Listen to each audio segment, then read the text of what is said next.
What is going on, guys and girls? Welcome back to TV and Me. I am Kevin and it's time for Season 2 Episode 9 of The Walking Dead. Last episode was a bit of I won't say an anticlimax, because when you say anticlimax it sounds like something that was a disappointment, and last episode wasn't a disappointment. It was more low-key. It was more low-key than I expected, a bit more subtle in the way things were handled. Firstly, Herschel seemed to have been shocked awake to the realisation that these walkers weren't his family anymore. They were dead and they weren't what they used to be, despite Shane's best efforts to do it in the most shocking and obnoxious way possible. He actually said in the episode that as soon as he saw Shane put bullets inside one of the walkers, that he realised in that moment how stupid he had been, because how could a living person take those bullets and then still continue to move forward? I think Herschel was more in denial than anything else. I don't blame him. You know, he wasn't doing anything bad. He was just trying to have hope and try and save his family members. But at the end of the day,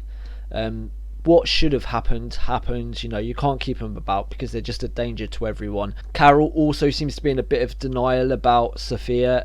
She was a bit subdued in this episode, rightly so. She's mourning the loss of her daughter. You know, it's come to terms with the fact that not only was she a zombie, but she's dead, because she at that point had hoped that she was still alive, and so did Daryl. But now we know she's not. Not only that, she turned into a zombie and they had to put her down right in front of her. Daryl seems to have separated himself from the rest of the group after the whole Sophia incident as well. You know, he's sitting on his own. He seems to have taken it quite badly. But I believe if Carol opens up a bit more and she reconnects with Daryl, then I think they can both pull through this whole ordeal together. The only two people that seem to be clashing heads in any sort of menacing way at the moment is Shane and Dale. Dale sees Shane for what he is. You know, he's starting to see through the lies he's told, and he's seeing the way he acts. You know, 1 minute caring, 1 minute just totally cold and threatening, and he sees that the way Shane is, it's only going to lead to tragedy, and it's going to lead to arguments, and it's going to lead to clashes. But what we've learned from the past few episodes is that Shane's anger and coldness stems from the fact he's jealous of Rick. Jealous because he's the leader, jealous because he has Laurie, jealous because the kids that Laurie is having or may not still be having, she's going to bring it up as Rick's kids. So he's got all that on his shoulders, and he's just, at this point, I believe he's looking out for number one. Even though we saw that sort of moment with Carol in the last episode, I'm questioning in my own head whether that was caring Shane or whether that was Shane trying to convince himself that he's caring, because he seemed to be talking himself up a bit while he was with Carol, and I don't know if he was doing it for her benefit or for his benefit. Of course, we saw Laurie crash the car, in which was a bit of a facepalm moment, if I'm honest. I've still got the question, why did she go out? I did read the comments. I always read the comments and try to reply to everyone, and someone said that she went out because she was tired of Rick always going out and leaving her behind. But the only thing about that is, the only times Rick has really gone out is when he's trying to help other people, and it's only been twice, I believe. It was once for Merle, and it was once for this time, once for Herschel. I believe those are the only times. Oh no, and the third time when he went to look for Sophia. Each time it's been to search for someone. It's not like he's gone out just to go out because he wants to be separate from his family. And so I think Laurie going out and just going out, especially on her own, because at least Rick took someone with him. Going out on her own, she's put herself in danger, she's put the group in danger for everyone who has now got to go out and find her. And of course she's put the child in danger, because she's now crashed the car, the unborn child I should say. She's crashed the car, and who knows what's going to happen. Hopefully she's not badly hurt. I don't want the character to get hurt, because she is important to Carl and she is important to Rick, and she's important to the group, let's be honest about it. She's important to me because I want to see that group stay together. I should also mention as well, while I remember, that Herschel mentioned the fact that Otis was the one that put people in the barn. So he didn't actually know about Sophia, even though I believed he did in the lead up to the previous episode. Now he's explained it. I believe he's telling the truth. He seemed really sincere. I believe he didn't know about Sophia in the barn, so I don't really blame him at all now. And finally, staying with Herschel, the whole bar scene at the end with Rick and that. Those two guys that come out of nowhere, I believe their names were Tony and Dave. They came across as really dodgy. They had a bad vibe about them, and they were fishing for information from Rick about where they were staying and stuff. So my thoughts were that they were out there to try and get that information so they could find out where they live, and then they could go and rob them or do something even worse. That was my inclination. But the thing I'm wondering now is the group they're with now going to come after Rick and Nat? But even if they did, would they really know where to find them? I suppose they could search the area, or maybe when Rick and Nat are leaving the bar, because we didn't actually see him leaving the bar. Maybe when they're leaving the bar, they'll bump into the rest of the group. Who knows? But hopefully nothing really bad comes out of that. I believe Rick was in the right with that decision, what he did. I mean, the guy reached for the gun. He was acting strange. The other guy had a shotgun, was standing behind him ready to shoot. He did what he had to do. He showed off his gunslinger skills. He showed off why he was a cop. And yeah, I think things worked out how they should have in that situation. So that's about it. Really long recap again, I'm sorry. I tried to get it down to as small as possible. But yeah, let's just get straight into the episode. This is Season 2, Episode 9. Oh, Laurie. Now she's got to deal with a fucking zombie. Car. Oh, shit. This was my worry, that there were extra people out there as well. Dave? Tony? Fuck. Is it over here? I'm telling you, man, I heard shots. I saw. Oh my god, is his face coming off? Oh my word! Oh, that is nasty. Yeah. That's what I'm talking about. If she'd have died there, I would have been pissed off. She was worried about Rick, asked me to look in on Carl. She went after them? She didn't say that. Nobody panic. Gonna be around here somewhere. Dave and Tony in there? They alive? No! Kill Dave and Tony. Come on, man, let's go. No, I'm not leaving. I'm sure we've all lost enough people. Done things we wish we didn't have to, but it's like that now. You know that. Wait, isn't that what that Dave said So to let's him? just chalk this up to what it was. Wrong place. Wrong. Fuck's sake. Get out of here! He separated himself, and he, from the group. Don't do this. Please. I've already lost my girl. Yeah, that wasn't my problem, neither. What is Daryl's issue? I think She's not at the barn. he just doesn't know how to express Where his is she? feelings. Oh, they've come in the back end now.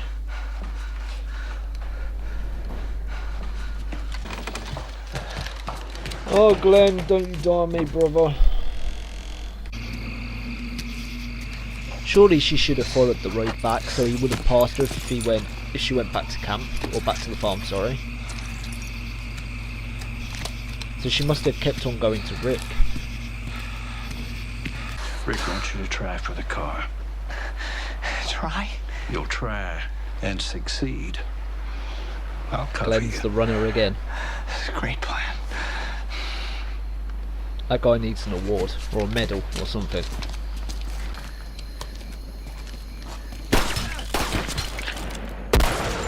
Oh, what a shot!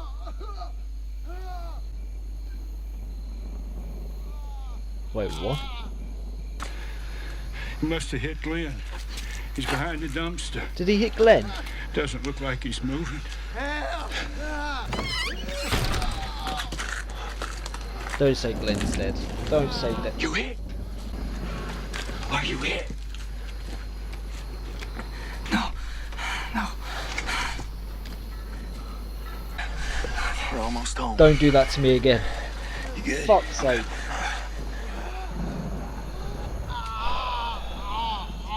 We gotta go. Romans are everywhere. We're leaving? Jump!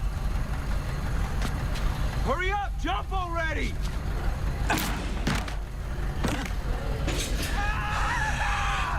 I gotta go! I'm sorry! Wow, what a group they are. He just left him. Oh, fuck. There's walkers coming as well. Is he going to rescue him? We have Oh, to go. no. Oh, fucking hell. For a second there, I thought he'd landed with that up his ass, but that's still pretty bad. Just shooting at us. That hatch is still in the car? No, don't cut my leg off, please. Oh, shit. Guys! Walkers! Oh my god! Shut up! See, if this was Shane, Shane would have already shot him. which may be the smarter idea to some people, but I don't know if I could live with myself if I knew I'd left that person there behind like that.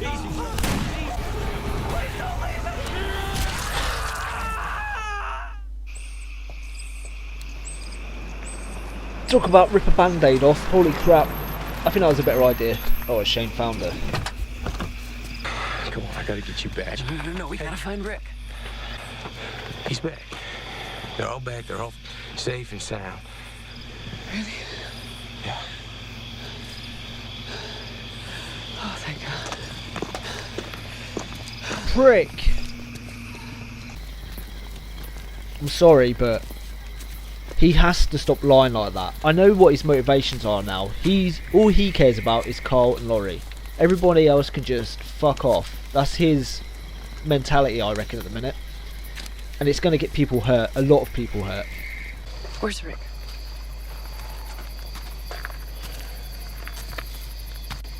They're not back?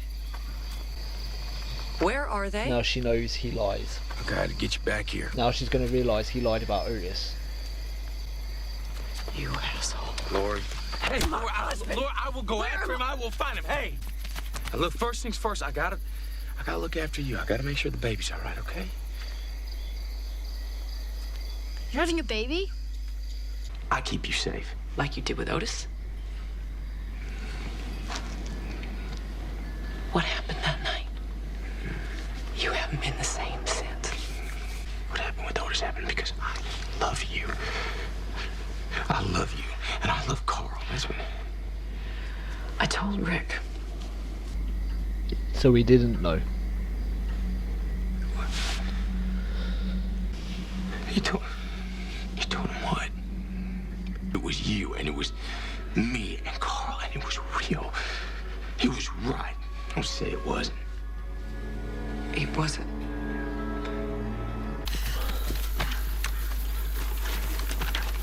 Patricia, prepare the shed for surgery. Are you hurt? Why was he so cold to Maggie?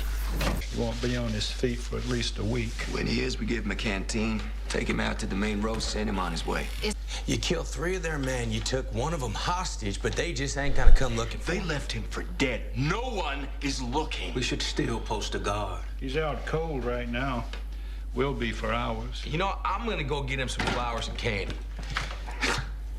Look, You haven't even dealt with what you did at my barn yet. Let me make this perfectly clear once and for all. Here we go.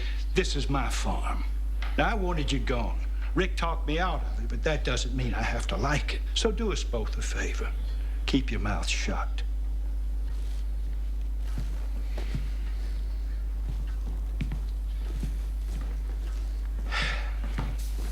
First time I've seen Shane speechless. Well played, Herschel. Your dad saved my life today. And Rick saved us both. I froze. Well, you were being shot at. You know, all I've done. And this. Okay? It's because of what you said. That I love you? Yeah. A bullet hit the wall behind me, and I thought of you. Losing me, hurting it. And I couldn't take it, so I hid. To stay alive. Oh, no. No, you don't get it. Glenn. Rick, your dad, they were counting on me, and I only thought of myself. You ever consider a lighter touch? Abandoning the search for Sophia, taking out the walkers in the barn, lying to Laurie today. Those were all the right calls. It's your presentation that leaves something to be desired. 100%. I see you pushing everyone away. For what? They need you. I'll always be the odd man out. They want to play house and pretend that Rick and Herschel, they know what they're doing. And let me tell you something, they're bound to get us all killed. Then we have to stop that. They don't listen. They're gonna give this kid a care package. They're gonna send him on his way. And you're right, this is gonna bring on a war or something worse. And we're gonna sit here and wait for it. He's threatened Dale. And Herschel, and he's scaring people, and he's scaring me. And I think he killed Otis. I think he left him behind, and I think he did it not just to save Carl, but because he loves me. But you don't know that. And he thinks that we're supposed to be together, no matter what. You killed the living to protect what's yours? That's right. Shane thinks I'm his. He thinks the baby's his. She trying to get him to kill Shane. And he says you can't protect us, that you're gonna get us killed. What is Laurie doing? He's dangerous, Rick, and he won't stop.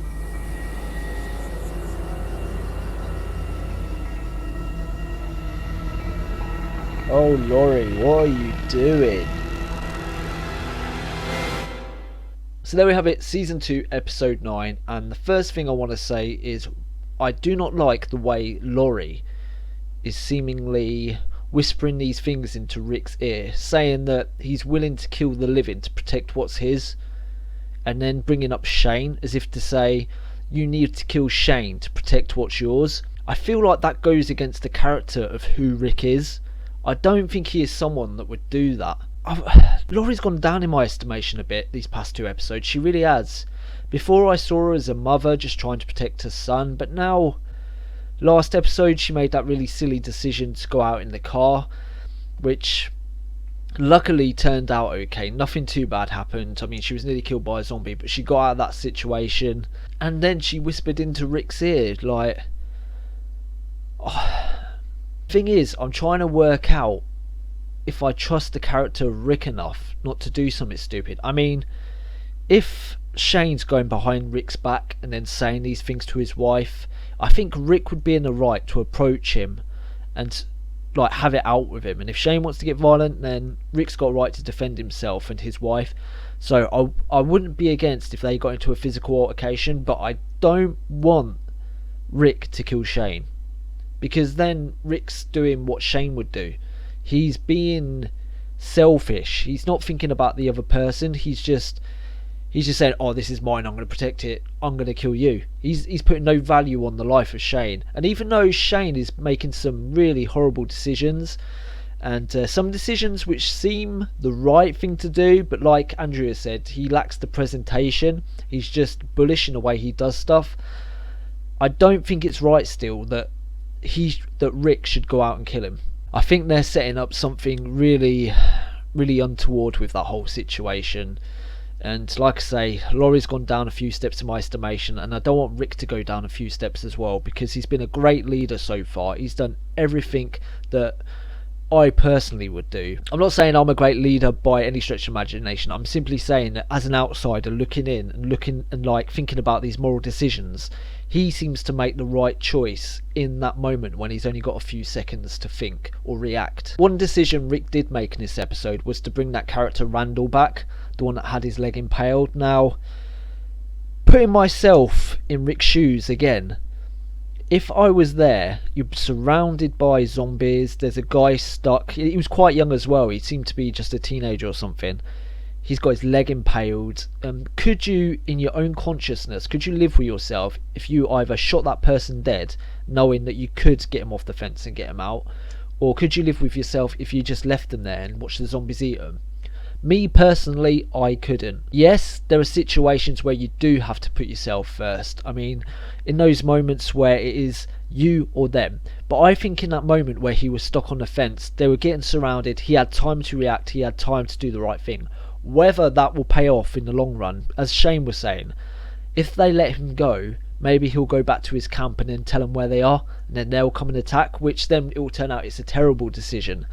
But still, if you hadn't done that, and if you'd just left him there to die, I just couldn't live with myself. The only way you can sort of guarantee he doesn't go back and tell people is to, one, like Shane suggested, while he's unconscious, give him food and water and put him out somewhere where he's relatively safe and maybe he can get back. Or maybe you'd keep him as a prisoner there, you know, for a time until he gets used to the people, he goes closer to the group, and then maybe then you let him go, and maybe he won't tell them where they are because he's grown to know everybody and he won't want to cause them harm because they've looked after him and helped him.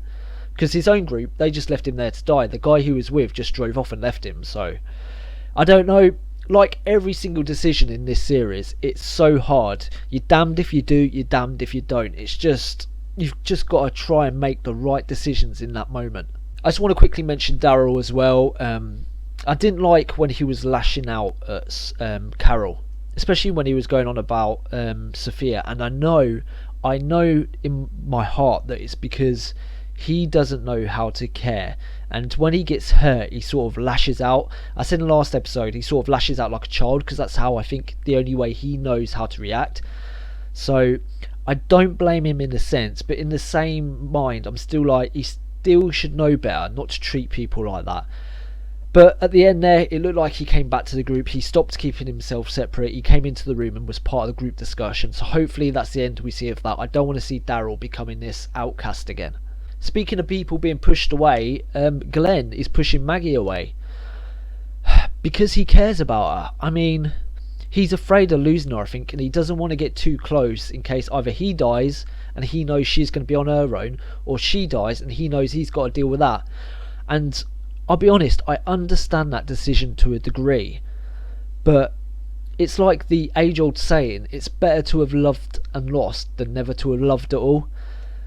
And I hope Glenn can somehow rectify this problem in his mind. Instead of seeing the love of Maggie as a negative in these situations, he can see it as a positive, and he can see it as a motivation in this world to keep going, to stay alive, to help others. You know, treat others as you want yourself to be treated and your person you love to be treated. But it's a tough one. I see where he's coming from, and I just hope he's able to wrap his mind around the whole situation and try and balance the emotion and the wanting to be part of the group and put yourself on the line to save others. But there we have it, apart from Shane again, who lied to Laurie that Rick was back at their farm when he wasn't. And I think I've sort of worked out Shane now. He's jealous in Rick. He only cares about the survival of Laurie and Carl. Those are the two people that he's most focused on out of everyone else. If he has to sacrifice anyone in a way, he'll do it. At this point, I even think he'd sacrifice Carol. I think he would sacrifice Andrea even if he had to save Laurie, because he loves her, according to him. And if you want to be around that kind of person when the shit hits the fan, that's entirely up to you. But he's someone, although he would help you survive in certain situations, he's also someone that's dangerous given the right circumstances or the wrong circumstances. I can't say I hate the character Shane though, because I don't. I think he's an arsehole at times. I also think he's right at some points. It's just, like I mentioned earlier, or like Andrea mentioned earlier, it's all about the presentation. I'll leave the recap there. If I've forgotten anything, just leave a comment in the comment section below. I'll reply to you, and I'll probably write a note and talk about it in next episode's recap if there's anything important I forgot to mention. But as usual, thank you for liking, thank you for commenting. I really love the communication we have. Like, every time I do a video, within like an hour there are comments down below and we're talking about the episode, and I really enjoy that. It brings more talking points into my head and gives me more stuff to talk about in my next episode recap. But until the next episode of The Walking Dead, guys, bye bye.